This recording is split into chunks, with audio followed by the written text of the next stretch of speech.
अवधूत चिंतन श्री गुरुदेव दत्त श्री स्वामी समर्थ तुम्हाला सगळ्यांचं माझ्या चॅनलमध्ये खूप खूप मनापासून स्वागत आहे।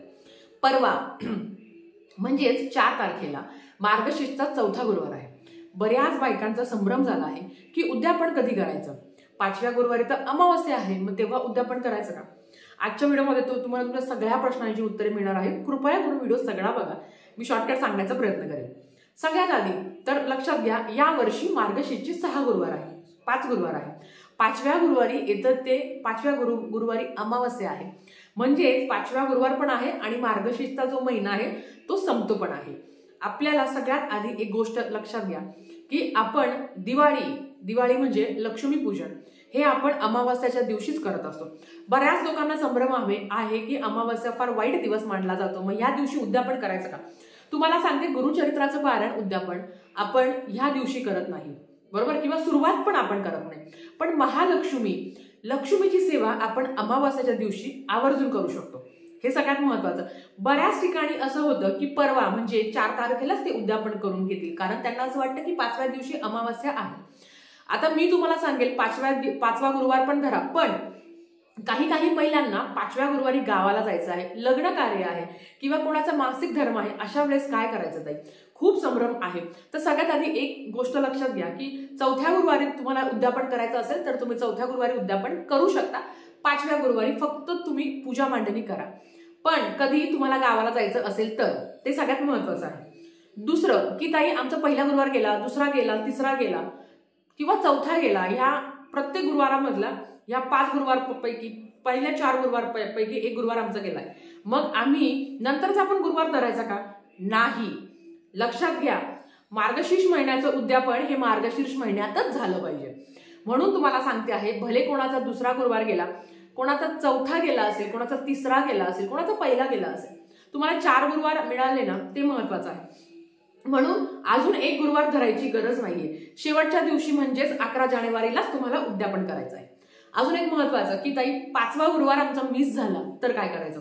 अर्थात 5वा गुरुवार मिस झाला, फक्त तुम्हाला मासिक अडचणीमुळे जर तुमचा 5वा गुरुवार मिस झाला असेल तर तुम्ही नंतरचा एक गुरुवार धरून त्याचं उद्यापन तुम्ही करू शकता। बऱ्याच महिलांना शेवटच्या गुरुवारी गावाला जायचं आहे, माहेरी लग्न कार्य, बऱ्याच काही गोष्टी आहे। अशा वेळेस तुम्हाला शक्य असेल तर तुम्ही उद्यापन करून जा, नाही शक्य होत 2-3 दिवस आधीच जायचं आहे तर तुम्ही 4थ्या गुरुवारी उद्यापन केलं तरी चालतं। कधी? शेवटच्या वेळेस। पण सगळं चांगलं आहे आणि मग 6व्या गुरुवारी करू का? नाही। हे एक महत्वाचं आहे। प्रत्येक समाजात, प्रत्येक गावात जशी भाषा बदलते, थोडंसं जरी आपण डिस्टन्स क्रॉस केलं तर भाषा बदलते, लोकांचा पेहराव बदलतो, त्याच पद्धतीने बऱ्याच लोकांच्या प्रथा पण बदलतात। 50% महिला अमावास्या आहे म्हणून परवाच म्हणजे 4 तारखेलाच उद्यापन करणार आहे। पण मी तुम्हाला सांगेल, सगळं व्यवस्थित असेल तर शेवटच्या गुरुवारीच तुम्ही उद्यापन करा, हा तुमचा गैरसमज दूर झाला असेल। अजून एक की काही आमचा 5वा गुरुवार गेला, ते मी तुम्हाला सांगितलं, त्याच्या आधी एक गुरुवार गेला असेल तर अर्थात तुम्हाला त्या शेवटच्या गुरुवारीच उद्यापन करायचं आहे। बऱ्याच वेळा असं होतं की उद्यापन करायचं कसं? कारण उद्यापनाच्या दिवशी प्रत्येक घरामध्ये उद्यापन असतं, महिला आपल्याकडे येत नाही, अशा वेळेस काय करायचं? बघा, व्रतामध्ये सांगितलं आहे, तुम्ही विषम संख्येमध्ये तुम्ही कुमारिका बोलवा किंवा सवाष्णी बोलवा। तुम्ही कुमारिका 1, 3, 5, 7, 9, 11 अशाही बोलवू शकता, त्यांचा तुम्ही मान सन्मान करू शकता। तो कसा करायचा ते तुम्हाला सांगते। सवाष्णी येत असेल तर 1, 3, 5, 7 यथाशक्ती उद्यापन करायचं असतं। उद्यापन करताना उद्यापन कसं करायचं ते तुम्हाला सगळ्यांना माहिती आहे की उद्यापनाच्या दिवशी कुठलीही सवाष्णी आपल्या घरी ती लक्ष्मी स्वरूप मानली जाते, तिचे पाय धुवायचे असतात आपल्या, किंवा एखादी कुमारिका आली ती लक्ष्मी स्वरूप मानली जाते, तिचे पाय धुवायचे असतात। दिवसभरात कोणी सकाळी उद्यापन करतं, कोणी संध्याकाळी उद्यापन करतं।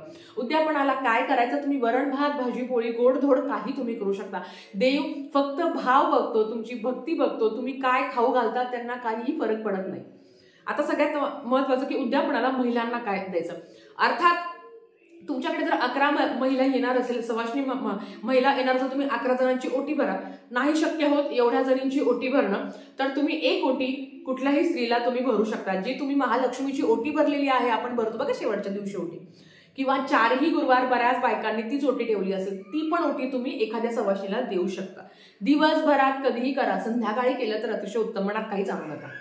आता उद्यापनाला अर्थात आपण एक ते महालक्ष्मी व्रताचं पुस्तक असतं ते आपण महिलांना देतो, त्याच्याबरोबर केळी देतो, एक फूल देतो.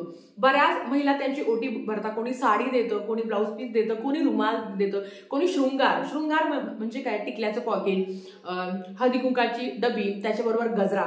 मी तुम्हाला सांगेल ह्या गोष्टी आवर्जून द्या. एक गजरा तरी द्या, एक तुम्ही मेहंदीचा कोण द्या. काही नाही तर गजरा 10 रुपयाला मिळतो, मेहंदीचा कोण 10 रुपयाला मिळतो.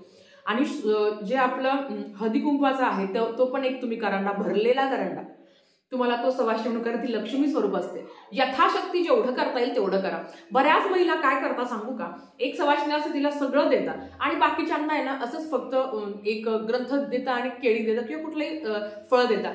असं करू नका. कुठली लक्ष्मी तुमच्या घरात येते म्हणजे तुम्ही असं करता की एकीला चांगलं आणि दुसरीला वाईट. प्रत्येक लक्ष्मीचं एक महत्व आहे. म्हणून तुम्हाला सांगते की तुम्हाला शक्य असेल तर सगळ्यांना एक सारखंच द्या. आता ओटीचं जे सामान आहे ते ओटीचं सामान तुम्ही स्वतः परिधान केलं तरी चालतं किंवा तुमची इच्छा असेल ते ओटीचं सामान, पर्टिक्युलर देवीचं ओटीचं सामान तुम्ही एका देवीला देऊ शकता. पण तुमच्या घरातलं तुम्ही एक छान ओटीचं सामान देणार आहात आणि बाकीच्यांना काहीच देणार नाही आणि एकाच बाईला देणार, ते पूर्ण चुकीचं आहे. असं कधीच करायचं नाही. म्हणून यथाशक्ती तुम्ही उद्यापन करा. बऱ्याच बायका दूध, यस तुम्ही केशरयुक्त दूध सुद्धा देऊ शकता.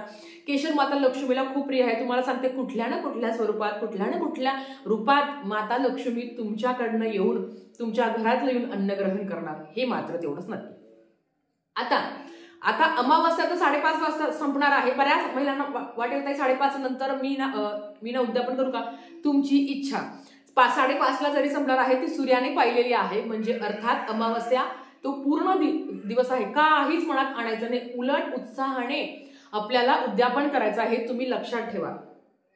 अजून की ते सांगते की 4थ्या गुरुवारी करू की 5व्या गुरुवारी करू. खरंच जर तुम्हाला 5व्या गुरुवारी अडचण असेल की लग्न कार्य आहे, जवळच्या भावाचं बहिणीचं कोणाचं असेल तर तुम्ही 4थ्या गुरुवारी उद्यापन करू शकता. कारण काय होतं, मार्गशीर्षचं उद्यापन हे शेवटच्या मार्गशीर्षच्याच महिन्यात करायचं असतं. परत एकदा सांगते, एखादा गुरुवार स्किप झाला पण जर 5वा गुरुवार तुम्हाला भेटला आहे तर तेव्हाच उद्यापन करा. 6व्या गुरुवारी उद्यापन करू नका. महिलांचं कसं झालंय ना की ताई आमचा एखादा गेला मग आम्ही 5च गुरुवार धरू. नाही, तुम्हाला शेवटचा गुरुवार भेटला आहे, अगेन मी तुम्हाला सांगते शेवटचा गुरुवार भेटला आहे तेव्हा तुम्हाला उद्यापन करायचं आहे. किंवा ज्याची काही अडचण असेल किंवा ज्यांचा शेवटचाच गुरुवार गेला त्यांनी पौष महिन्यात उद्यापन केलं तरी चालतं. बऱ्याच महिला शेवटच्या गुरुवारी न करता 4थ्याच गुरुवारी करणार आहे, ते पूर्ण चुकीचं आहे. तुम्हाला खरंच जर अडचण असेल, घरातलं लग्न असेल, काही अडचणी असेल तरच तुम्ही 4थ्या गुरुवारी उद्यापन करू शकता. अजून एक महत्वाचं, ताई जी मांडणी आपण करतो, जी आपण नारळ ज्याला श्रीफळ म्हणतो, त्या श्रीफळाचं काय करायचं? बघा, ते श्रीफळ आपण लक्ष्मी स्वरूप मानलं जातं, बरोबर? बऱ्याच ठिकाणी फोडलं जातं. मला सांगा, ते लक्ष्मी स्वरूप मानलेलं नारळ मी तरी सांगेल विसर्जन करा.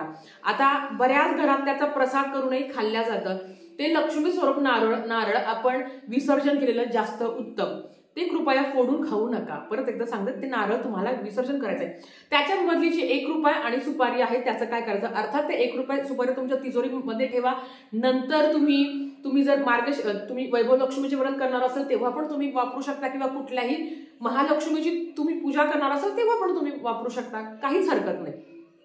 त्याच्याबरोबर जी गव्हाची रास आपण ठेवत असतो जी तांदळाची रास आपण ठेवत असतो, तर ती तांदळाची रास थोडीशी धान्यात टाका, थोडीशी पक्ष्यांना खाऊ घाला. आणि जी पानं आहे, पाने ज्याला आपण पत्री म्हणतो, 5 पत्रीचे जे पानं असतात ते तुम्ही 4 दिशेला 4 ठेवू शकता.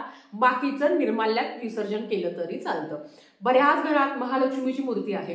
तुम्हाला इच्छा असेल, कारण आपण ती दिवाळीची मूर्ती बऱ्याच घरात ठेवली जाते किंवा काही घरात ठेवली पण जात नाही. तुमच्याकडे मूर्ती असेल तर तुम्ही विसर्जन करा. फोटो आपापल्या जागी ठेवा.